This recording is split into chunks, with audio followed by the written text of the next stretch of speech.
በዚህ ልክ አልጠበቁም። የእውነቴን ነው የምልክ። እኔ እንጃ በምን ቃል ራሱ ምን ብዬ እንደምጀምርም ምን ብዬ እንደምጨርስልህም አላውቅም። ግን የእውነት ለዚህ ደረጃ ፈጣሪ ስላደረሰን በጣም አመሰግናለሁ። ከልቤ ደግሞ በጣም አፈቅርሃለሁ።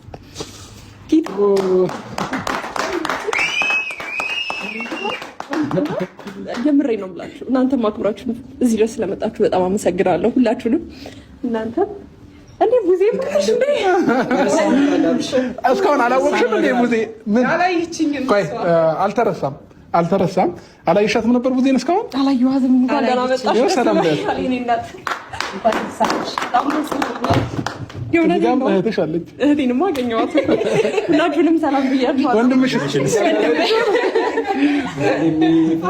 ማንንም ከፋ ብዬ ሰላም አልልም፣ ግን ሁሉም ወንድሞችሽ ናቸው። እዛ ጋር የምትያቸው ይኸው የኔ ውድ ቤተሰቦች እዚህ ጋር ያሉት እንዳለ ይሄኛው ደግሞ በጣም ምርጥ ወዳጅሽ ነው ከምልሽ በላይ ያው ማለት ነው። የሆነ ሰርፕራይዝ በዚህ ሳምንት አለ ስለው አልቀርም በዚህ ፕሮግራም ብሎ አብዛኛውን አንዳንድ ነገሮችን ሁላ ሸፍኖ የምሬ በጣም ያስደሰትከኝ